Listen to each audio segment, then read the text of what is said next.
Good afternoon. This is Allison Glenn. Welcome to my Algebra final project presentation. I'm going to first take you through my PowerPoint briefly and then focus the majority of the time for this presentation on really going through the lesson plan, which was the essential main aspect of my project.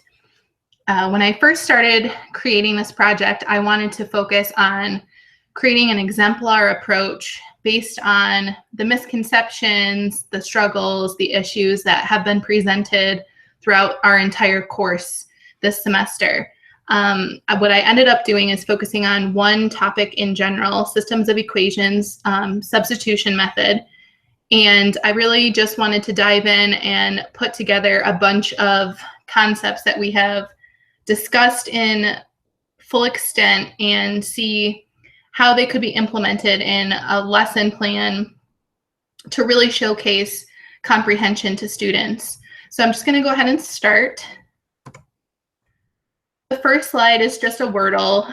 It goes through algebra, main vocab that is essential for students to understand. It's basically the topics of the whole entire algebra curriculum. So I thought that was pretty good to share. And then I wanted to begin my presentation with some quotes that I have found useful in our readings. And the first one is from Thorpe. I believe it came from one of the first 2 weeks of our topic discussions. It states, students should grow in their natural powers of seeing mathematical elements in a situation, reasoning with these elements in a situation, reasoning with these elements to come to relevant conclusions, and carrying out the process with confidence and responsibility. I thought that quote really ties everything together about our purpose, and the natural idea of education should be more discovery-based. And I know that a lot of us struggle implementing discovery-based lessons and investigative work because of the time constraints that are the reality that we deal with. But I still think that we should be centered around, whenever possible, utilizing them. The next quote is, we teach equation solving all the time, but what are the students learning? I took that quote from a student perspective. I think that they constantly are asking themselves, what exactly did I just learn? And I think that when a lesson is well put together and well thought out, those questions in their minds are fewer and fewer. Continuing on, I thought that this was very appropriate. Recent investigations by Wagner, 1977, indicate that the conceptual difficulties involved in learning algebra are greater and more widespread than is commonly believed. While this quote is from 1999, I am astonished at how pertinent it still is to the education world. And so I wanted to pair that up with a cartoon that I thought really kind of holds the comical end to everything. The student says, just a darn minute, yesterday you said x equals 2. I think that it gives us a little bit perspective on really the struggle that students are going to have. We might think that something is easy, and when we go to teach it, not realize that there are a multitude of questions that could be stemming in a child's mind. The basic rationale for why I decided to make this lesson is I am an algebra teacher. I have been teaching for 7 years, but geometry has been my focus. Every year I've gotten at least one section of algebra, and within the curriculum of geometry, algebra is very prevalent. So I find this course to have been very useful, and in my project, I wanted to really showcase that algebra overall is a growing concern. And you know, whether you're concerned about it as a teacher in one school building versus at the district math department level or the state level, it is extremely overwhelming. The pressure that is on everyone involved is considerable, and it's often used as a make or break for high school graduation. So I thought that that was a good reason for trying to implement an exemplar lesson as I am in this project. The preconceptions and continued mistakes that follow students through the progression from elementary to middle to high school and even into higher education are alone enough of a reason to really sit down and think about Why are you teaching what you're teaching? What's the order that you're teaching what you're teaching? And I think that with more time spent in the processing of why we're doing what we're doing, it's going to end in a better result for our students across the board. With the introduction with Common Core standards, which are implemented in many states right now, along with the pressure that state exams give us, the time management struggle in the classroom is more than it ever has. Personally, I struggle with this a lot. In the state of Florida, where I am currently teaching, our state exams are given as early as March and April, and they are treated as end of course exams. We don't end school until June 2nd, June 5th, somewhere around there every year. And, you know, to have the state testing start so early is really disappointing, and it's extra pressure on everybody. The difficult decisions that we're faced with to cover all of the material, but to cover it in a manner that allows for deeper understanding and comprehension is quite a task. And I commend all of the teachers that are involved in helping educate our youth, because it is truly, truly an overwhelming task these days. It's essential now more than ever for teachers to prepare thoughtful and valuable lessons that strive to correct misconceptions and promote a stronger sense of comprehension. I couldn't agree with this more. This is the basis for why I wanted to do this project. Included within this presentation, I'm going to be highlighting one lesson plan. The lesson plan is going to be a 2-day lesson plan, but it is going to be the same topic for both days, systems of equations with substitution. The students are going to have the opportunity to investigate, develop, and discuss. And in all of our topics that we have covered this year in this course, I really think that those were the 3 main characteristics of what make a well-valued lesson, allowing students to really revise and see what are they doing and why are they doing it, and to be able to talk and collaborate with their partners in class and their peers and see what others are doing. I think that's great. To investigate instead of just being lectured at is another thing that we all strive to do. And just to develop and understand that learning any topic is a process. You can't just dive right in. You have to take small steps to get to the end result. So the PowerPoint is going to just give you a quick overview of the lesson. So I'm just going to run right through it, and then at the end of the PowerPoint, I'm going to actually open my lesson document and go through it a lot more exactly. But basically, the lesson is for Algebra 1. I am a teacher in Florida, so I based all of the lesson standards off of the lesson standards that I use, which are called Mathematics Florida Standards. The unit would come from linear equations. The topic itself is systems of equations by substitution. And the suggested time is 100 minutes per day, but there's actually enough of a lesson that will extend to 2 days. So I teach block periods, so it would be essential for 2 block periods to really showcase everything going on. The standards that are being addressed, there are 4 standards listed here. Not each of the 4 standards are the students focusing on in depth, but they kind of all culminate together and create the lesson idea. But basically, the first standard, CED12, create equations with 2 or more variables to represent relationships between quantities, graph equations on a coordinate axes with labels and scales. This standard is chosen because typically systems of equations is taught first by graphing. At least that's how I've always done it. And I wanted to implement that again. In a lot of our topic discussions throughout the course, it was brought up that function, relation, table of values, input, output is an essential connector between arithmetic and algebraic ideas. And I wanted to really stem on that foundation. The next standard that is covered is CED13, represent constraints by equations or inequalities and by systems of equations and or inequalities, and interpret solutions as viable or non-viable options in a modeling context. This is going to come about, this standard, more in a discussion realm than anything else. And again, it does give a bunch of different styles that it could be under, but the focus here is systems of equations, not inequalities, not just standard linear equations. Moving on to LAI546, students will be solving systems of linear equations exactly and approximately. Again, we're going to be moving from the foundation that they have with graphs into substitution, but then we're going to be tying it back into graphs. So it's going to be a lot of going back and forth between the two skills, which I think really helps retain information. Focusing on the pairs of linear equations and two variables.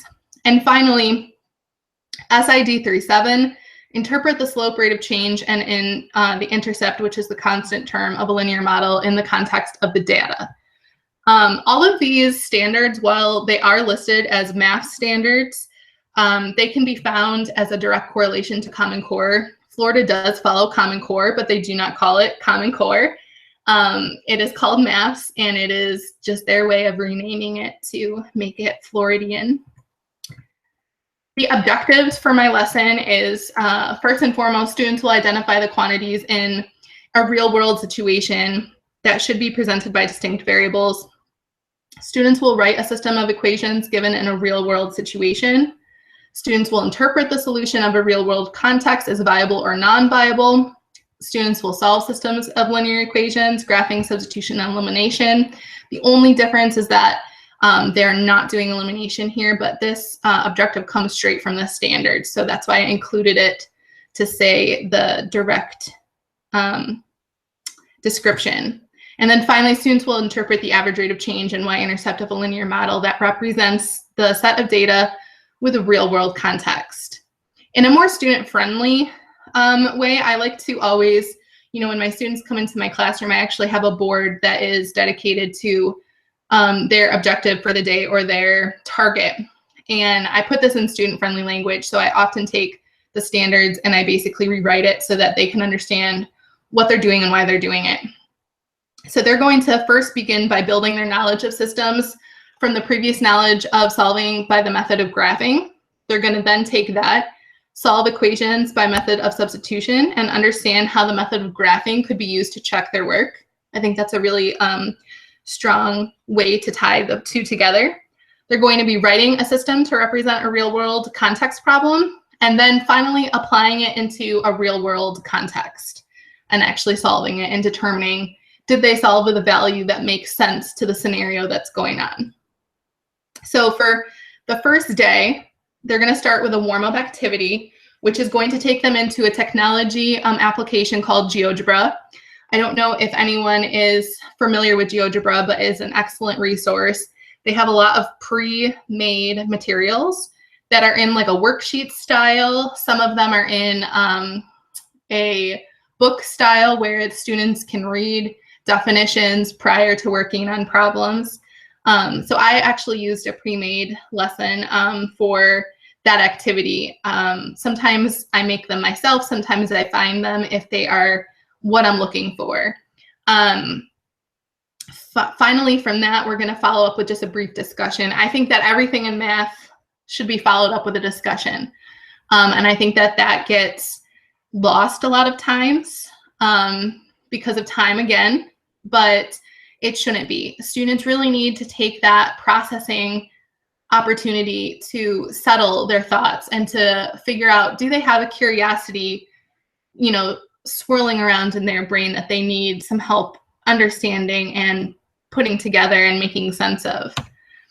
After warming it up, they're going to start their first activity, which is actually just a slew of investigations that I made originally for investigations that derive the understanding of taking them back into that function model of input-output and then moving them towards what are they really doing? Why are they doing what they're doing? Do they realize that finding the values in a table of values is actually substitution? They've been doing substitution method this whole entire time. They just have never done it simultaneously with two equations. So I really wanted to give them that kind of like aha moment of, wow, we've been doing things like this before. And then again, ending the discussion, the activity with a discussion. Day one will also contain notes. I'm the type of teacher who is contemporary yet traditional. I try to find a balance between the two. And in a lot of our topic discussions this course, we have all kind of agreed that there is a time and a place for both methods, contemporary and traditional. And one of my traditional pieces that I do bring to the table is requiring notes and giving notes. I don't spend that much time doing it. I try to really condense it down. I also try to color code as often as possible so that they can see visualizations a lot easier. And I have had many students in the past comment that it helps show the steps and see the steps, and I upload them on our class website so they're able to access them later if they ever need to look back and see, and they really enjoy that. After the notes session, which will be a big chunk of class, the second big chunk of class is going to be activity 2. This is going to really require them to just put everything to use. You know, they warmed up with graphing. They moved into the idea from functions to substitution of why they're doing what they're doing. Now they're going to, they saw everything in notes. We explained it one by one. And now they're going to actually try it out. In question number 1, I want them to work together with a partner. They're going to be using GeoGebra again. And then in question number 2, I really think that they need to work independently. And again, this whole process is trying to build their confidence. I do like throwing random things at them at times to really see, can they sink or swim? And I think a lot of the time they surprise themselves about how much they know. But with a topic like this, where it is so critical to teach the right way and to really showcase how to do things in an efficient manner, I won't do that here. So in this particular lesson, they are really striving for full comprehension, and it's going to be a scaffolding method where they're stepping slowly to achieve that. So that is the goal. In the second day, there's going to be no warm-up. Day 2. Obviously, a little introduction by the teacher is what is necessary, but they're going to just jump right in from where they left off, and where they left off is activity 3. They're going to learn how it's essential and helpful to check their work by graphing. Most of them are more comfortable with graphing because it's a skill that they have been using since middle school, and they feel more confident in their graphing skills. Even though a lot of my students have mentioned they don't enjoy graphing, they definitely feel more confident, in my opinion. They've gotten a lot of familiarity with it, and it's great to show them that they can do the algebraic work, and then also, if they're unsure of their answer, go back, graph, and realize, oh yeah, I did that right. Finally, activity 4 is going to be an extension to real-world context. What I did here is, even though this lesson is based upon Florida standards, because I'm from New York, I often do this with my class. I pull materials from the New York Regents to show my students what the Regents test is testing them on versus what they're being tested on. And it is similar, but because Florida takes their state exam on a computer versus New York by hand, there's more parts to the New York questions, and I enjoy looking at that. And they often post example work from students. So an activity that I've done many times before in all of my classes is basically this concept where I'm going to first give them an opportunity to solve the problem by themselves, but then I'm going to show them the exact same problem already completed by 2 different students, not explain who's right or wrong. They're not going to know who's right or wrong from even the part 1. And they're just going to jump in and try to dissect work that is on paper in full and decide who is right, who is wrong, who is more effective in their presentation of the work. And what that does is it gives them a really great opportunity to revise and rethink and understand what is really going on with the whole process that they're working towards. And then finally, they're going to work on an exit ticket, and that will be their ticket out the door. What I think makes this lesson work is that it's built in a growth model. We're beginning with foundational prior knowledge, stuff that they're comfortable with. We're building on top of that new knowledge, and then we're applying knowledge. I also took into consideration what we've been learning about this entire year with this course, beginning from the graph and function idea, and then really stemming from a place where it's meaningful. They understand the idea of replacing something. So I went into that meaning with them, and then I finalized with algebraic. So it's very similar to bridging that gap between arithmetic and algebraic that we've been really talking about for much of this course. The equal sign is a huge misconception. I thought that, again, it comes into play in this topic unit.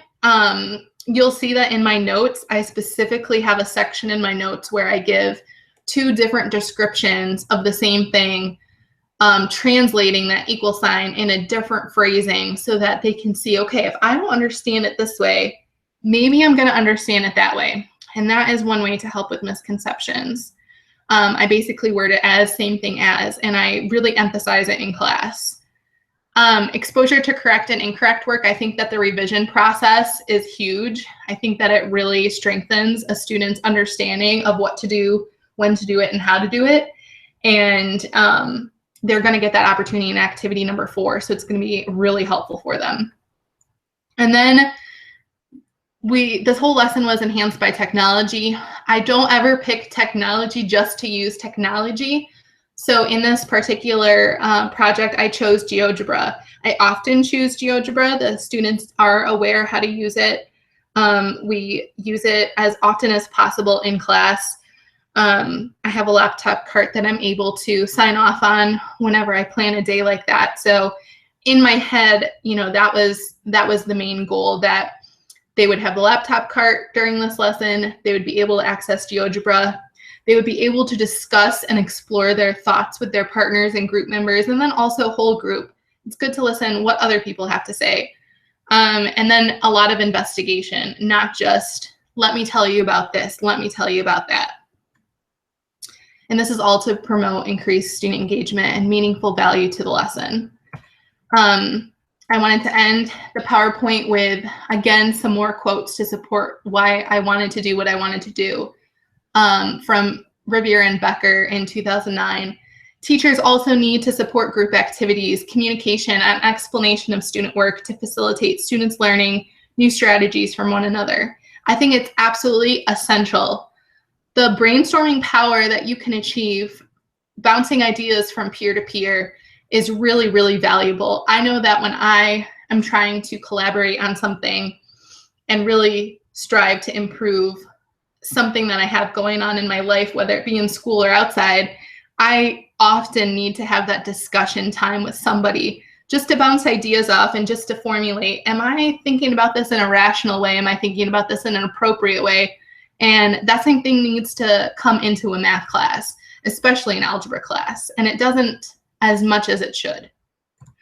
And then finally, just as I decided to choose, the function approach, this quote is really useful. The functional orientation enabled us to connect various problem-solving situations to graphs, tables, and letter symbolic representations, as well as to connect these representations to the notion of equation. And I think that that is a good place to stop. So that was my PowerPoint. I'm going to go ahead and open up my lesson plan to show you how I plan that out. So here we go. Let me make this a little bit bigger. So this is my lesson plan setup. I don't always use the same exact setup with how I have everything laid out, but I have been finding that I'm liking this setup more and more because it really helps to organize everything. So basically what I did was exactly as my PowerPoint explained. Standards and focus came first. It's going to be 2 block periods. The classroom organization, I like to always add that in. How are my desks going to be set up? I'm one of those types of teachers who moves the grouping around as I see fit. So in this particular lesson plan, I have student desks grouped in sets of 2 or 4. If they are set in 4, the goal is that they will really be focusing on one partner. So it will really be still sets of 2. It just will be in a table setting of 4. Obviously, to deal with any absences, I kind of play that by ear, but that's the goal, 2 to 4. They are going to be working independently. They're going to have some opportunities for partnered activities, but regardless if it's independent or partnered, my classroom is built around the idea of discussion. And so the reason this exemplar approach is showing that is because I really think very strongly about discussion. Materials for the lesson. The teacher is going to need, obviously, the lesson plan, worksheets, and what I did is each section I included a notation for what worksheet they're going to need. The instructor needs their own computer, laptop, and internet access with an overhead projector. And then also a classroom laptop cart needs to be accessible here. I tend to not enjoy going to the computer lab because of how it's set up. It's harder to partner students, so I enjoy the laptops whenever possible. Students need pencils, colorful pens, pencils, and highlighters, spiral notebooks. I want to make a note on this. Spiral notebooks in my class are actually graphing notebooks, so they're full of graph paper. I like this because it allows us to easily bounce between graphing or using a functional idea on something and then handling it back with algebra. And it keeps it all in one place, so it's pretty useful. And then calculators are optional, and worksheets provided by the teacher. So I do leave an instructor's note that the goal of the lesson is that students are already familiar with walking into the classroom, grabbing their laptop, signing in, taking that first couple minutes of class time and just getting settled in with the technology, since it does sometimes take quite a bit to get started up. I also wanted to note that their spiral notebooks, I already mentioned this, was the graph paper spiral because it does come up later in the lesson. And I'm going off of, if this was my class, they are comfortable with GeoGebra, they're comfortable with technology. So if this was not a class that was comfortable with technology, I would need to adapt that and provide a lot of help during that process. I might even want to put in a whole nother class period where they're just kind of playing around with GeoGebra and getting used to it. But I would probably recommend doing something like that in the beginning of the year and then utilizing GeoGebra periodically so the students are comfortable, which is what my class is used to. So the warm it up is going to take about 10 minutes, but the discussion that follows is about 5. They're going to be getting a half sheet to fill out. So let me show you what that half sheet looks like. I actually need to pull that up. I'm sorry about that. So let's go into my documents here.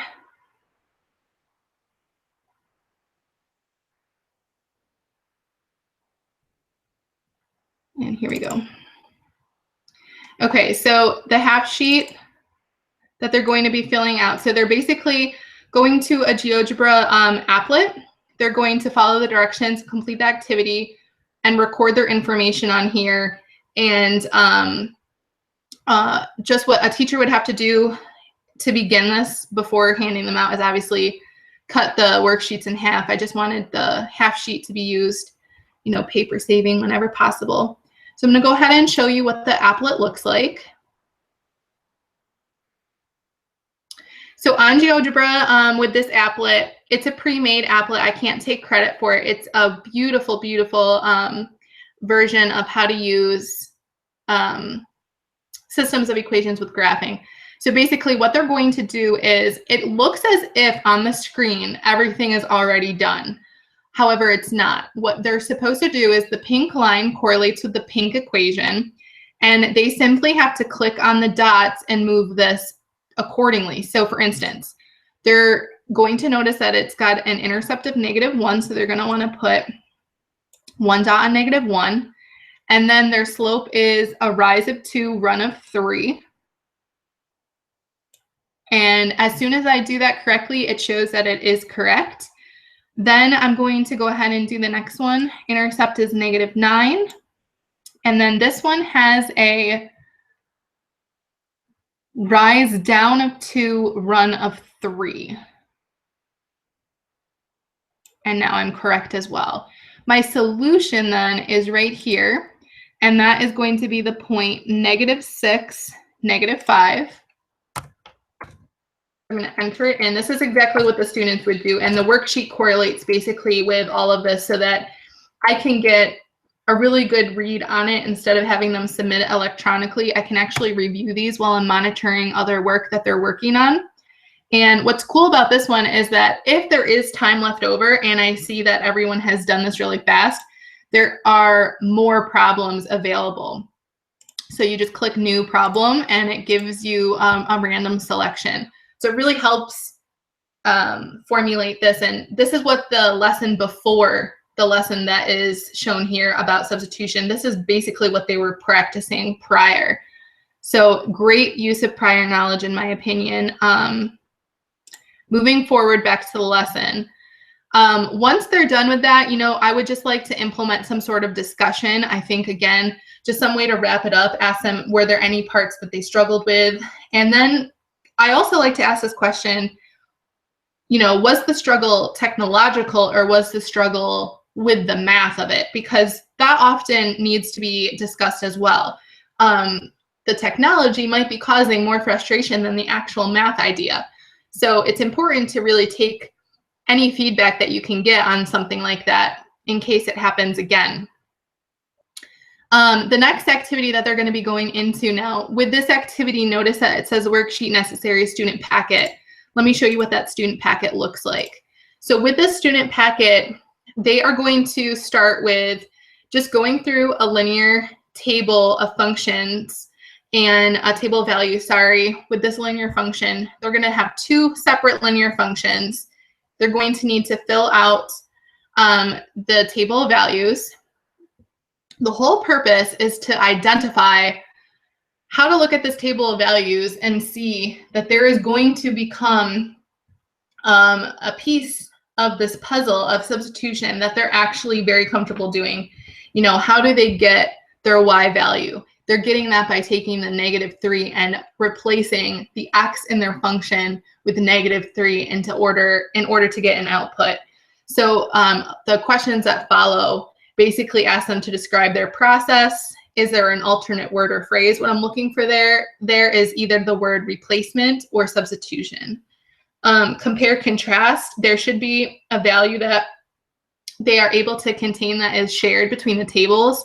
I want them to see if they can identify that would be the solution. And then compare, contrast the linear functions. Look at the slope, look at the intercept. And if students are struggling, because this lesson is so student-centered, you have that time as an instructor to go around and rotate throughout the classroom and really pinpoint the students who need assistance by observing and listening into their conversations. I think that that's excellent, which is why I like to do activities like this. I wanted to tie in again that there is another way to notate the function notation of f of x, which is y.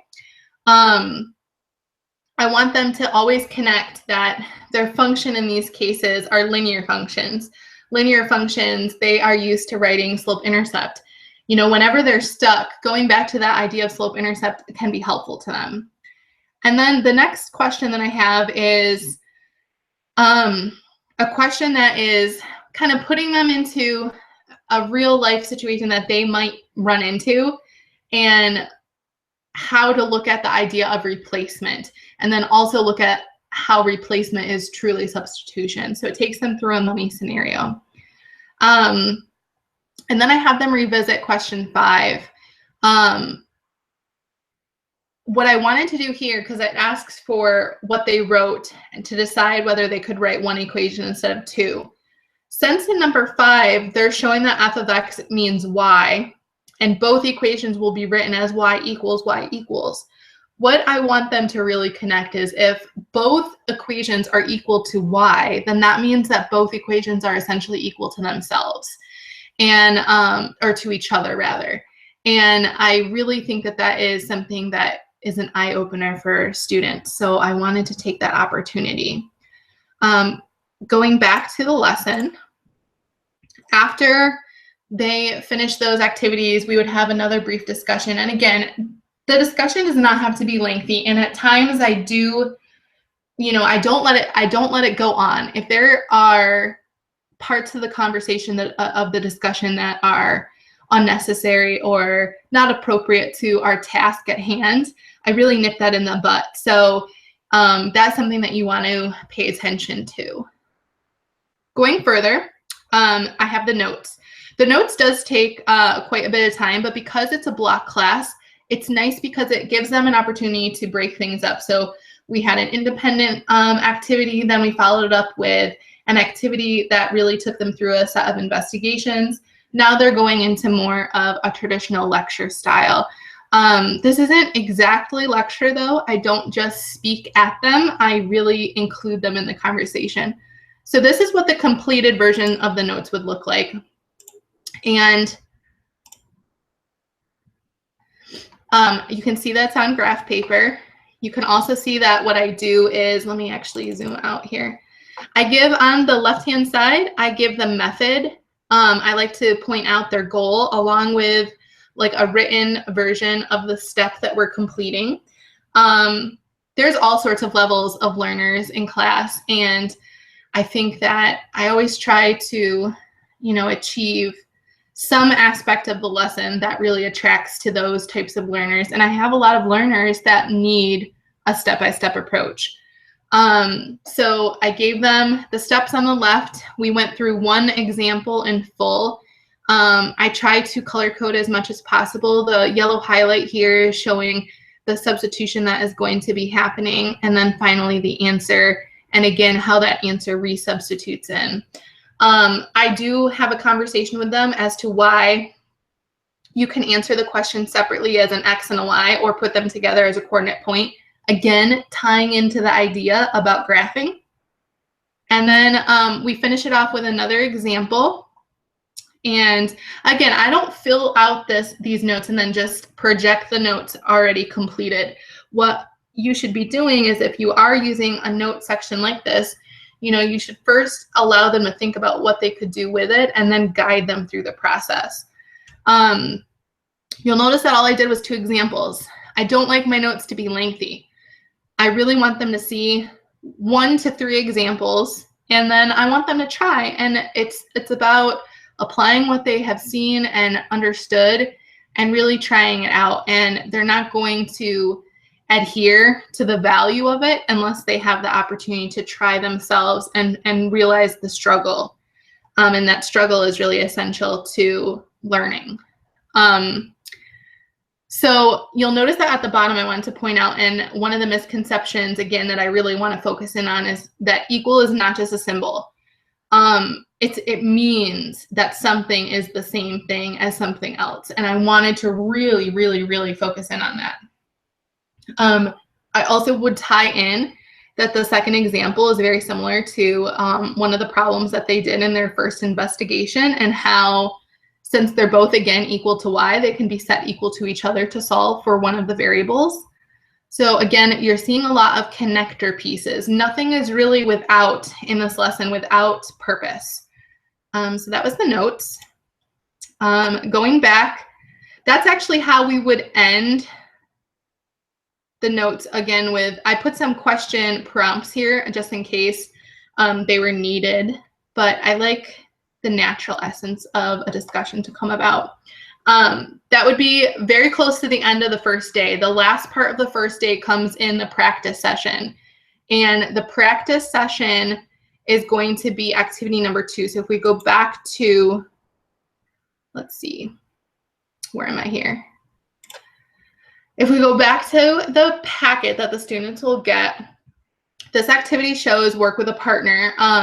They can either work both at the same time on their own computers, but just making sure that they're discussing everything, or they can close one of their computers and put it up to sleep mode and work just one computer between them. But the GeoGebra worksheet that they're going to be accessing is found here. This is a little different. I really, really, really like the aspect of this worksheet, but I will tell you, there needs to be a lot of helpful hints at first. One helpful hint, it's pulling up correctly on my screen right now. I think it's because I changed the link to it. Instead of linking to the worksheet, I actually linked to the app. So I thought that that was a difference. But if there is a problem pulling it up and the size is super small, what I suggest students do is actually zoom, not by using their mouse zoom option, but by going to the upper, it's usually on the upper right-hand side. I don't know how it is on a Mac, but my students are mostly used to PCs. And the zoom function, which I'm showing right now, you want to have it at about 75%, and it's going to be able to show things. Now, I do want them to notice that, and I would tell them that if they chose this move graphics view and they did move, things are going to move around. But luckily, it doesn't move to the point where anything is altered in the accuracy. Basically, what they're doing here is they're going to attempt to solve on their own, but in the process of solving, they're going to check their steps. So as they solve on paper, if they click on this green circle for steps and they arrow over, they can see the steps that have been shown. And I would like the discussion to come about that this isn't just the only way. They didn't have to choose this particular equation to work with, but it's going to open it up to the question of why did they choose? And I want it to start to be seen that it's not even to solve for the y because of slope intercept is what they're comfortable. It's because y has a ghost 1 on it, and that is more friendly to moving things around and solving for that variable rather than choosing the other variable and dealing with fractions. So that's one option. They're going to basically go through this. They can choose if they're not understanding the problem. It does give them the option for new problems. You just have to reset your slider. I would caution them to try not to see their steps at first, but again, clicking the steps, show them, not clicking. The cool thing is that nothing is shown unless you press it. So it's not like the answer is just right there. You have to kind of go through. But again, we're trying to build a confidence here. So I'm not just throwing them into it. They are really baby stepping their way. And I think that it's making for a meaningful lesson. Anyway, when they are going, that's question 1. Question 2 is going to be independent. So question 2 actually does not deal with the computer at all. Question 2 is already given. It's written. I give them a prompt question to decide whether they're going to solve for y or x. You know, the natural progression of the class, if I'm noticing that there's a lot of misconceptions being thrown out into the atmosphere with their group discussions, and I'm noticing that they're saying to each other, you have to solve for y, you can only solve for y, I would like to pause here and have a group discussion about, you know, is it possible to solve for x? And go back into that idea. So again, just trying things out. I'm not looking for 100% accuracy right now. I'm looking that they are picking up on the skills and working through the procedure of that. So going back to the lesson plan, that would end day 1. Day 2 would begin with, sorry, here we go. Day 2 would begin with the action of checking by graphing. So what I'm going to have them do on day 2 is actually go back to their notes.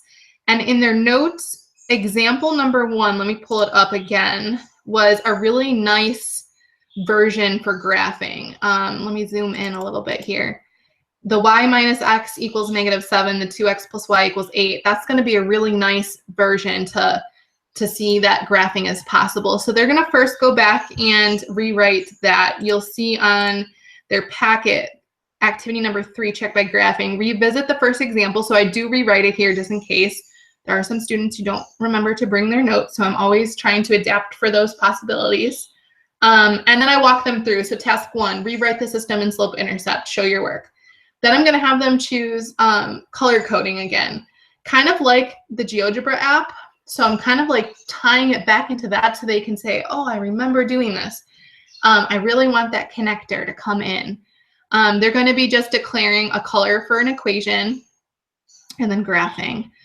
They should be able to get the same answer, which is why I chose an example that they already have the answer to somewhere in their work so that they are able to get instant feedback right away. Did they do it right? Did they not do it right? And then they can begin their question process there. Finally, whoops, sorry about that. The lesson plan goes from activity 3 into activity 4, which is going to be their real world context. And this again is coming from the Algebra 1 Regents exam. It was actually given in June 2016, so it was last year. And I chose question 37, which is a systems of equations problem that can be handled through elimination as well, but there are a lot of student work examples that show substitution, so that's why I chose that one. It also involves graphing, so again, I'm constantly looking to connect those two together. The key here is to not give the answer out. It's really hard not to, as a teacher, keep giving information. We have to sometimes step back and let them find the information themselves. And what I think that is crucial here is that in part 1, yes, they're solving it independently. Do not tell them they're right or wrong. Give some good feedback, but don't let that door open just yet, because I really want them to have that curiosity in their head while they're going through part 2. So let me show you on the worksheet. Part 1 is, again, here's the question from the exam. They're going to spend all their time working it out and then graphing it. Then part 2. So this is a separate worksheet that needs to get passed out separately, and I didn't want to include it in the packet because it shows the answer. One of these is correct and one of them is partially correct. So student number 1 is the correct student. So it shows substitution method. They're solving both for slope-intercept so that they can graph. And then they realize since they're already in slope-intercept, they can set the equations equal to each other. This is just a perfect tie-in to everything that I planned. So I really like when it all comes together like that. Student number 2 definitely shows progression of correctness, but there are some inaccuracies in the problem. And what I like about this problem is that the student really needs to look closely to find the inaccuracy. So it's going to help them learn to dissect their work and to revise their work and to reestablish what did I do on this problem and how could I improve it. So what I did for that activity is, since I didn't want to tell them someone was right, someone was wrong, I gave them some prompts, and this is going to be a group discussion that they have with their members.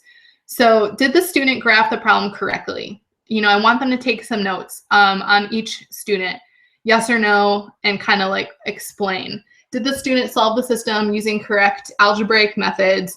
What would you rate the student's work as? I give 3 options: exemplary, satisfactory, needs help. And if the student had anything incorrect, what revisions could they have done to get the correct answer? And how does their work compare with your work? And that's huge. That's how I wanted to end part 2 to this lesson, is I want them, before they know whether or not their work is right, I want them to see, how did they do compared to someone else? Did they have a similar thought process, a different thought process? And what I think is always interesting is when there is that different thought process, if they're still going with correct logic and correct algebraic explanation, then they get an opportunity to see that there's not just one way to learn something. And that's huge. So that is the end of the student packet that they would go through. The lesson is very quickly coming to a close. The final step is to cool it down. I like to word it like that. So it's going to be their exit ticket. They're going to simply just tear out a sheet of paper. It's pretty traditional, from their spiral, put their name and date on the top, and the problem is going to be projected. It's going to be a word problem, very similar to what they just had. The only difference with this is that it's not going to tell them what to use for variables. And I like ending the class with that type of new addition, because This will give me an opportunity to look them over at night. Next class, start with the discussion of, you know, how do we associate variables? Even though this is a topic that they have already discussed earlier in the year when they were just learning simple linear equations, it really helps to follow this up. And again, you always want to increase the level of the challenge throughout the class. So again, I'm teaching in Florida, so I like to always bring everything back to Buffalo. So I told them that they were going to take a trip to Buffalo and experience snow. So go during the winter. It's a snow tubing problem. There's different prices for different snow tubes, and they have a certain budget that they have to go by. So the essence of the problem is to have one equation represent the amount of tubes being rented, and one equation similarly represent the cost of those tubes being rented. So that's going to be a great tie-in for the next lesson too, is how to break the problem into two themes. Usually there are two clear-cut themes. In this one, it's the amount of tubes with the amount of cost. So they would just go through here. They would turn it in on their exit. This would be projected by the teacher. I just gave them a nice printed out copy so that they could just pull it up on their computer and project it just like I am now in this video. They could also just copy this out and give everyone a hand copy. That's up to them.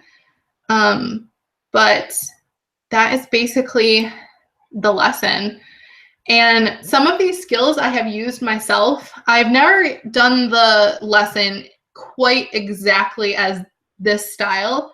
But what I really liked about this project was it gave me an opportunity to revise things I have done in the past for other classes and apply them into my algebra class. And a lot of what is involved in this lesson is something that I carry through much of my geometry lessons with. And because I'm more centered with geometry, I tend to have an easier time relating all of these exemplar approaches to that class. So I really liked the opportunity to go through and dissect what would I do in the past and what would I do now. And I really think that this lesson ties into everything that we've discussed throughout our course. So thank you for joining me. And again, this was Allison, and I'm signing off. So let's see how to exit this discussion. Thanks for listening.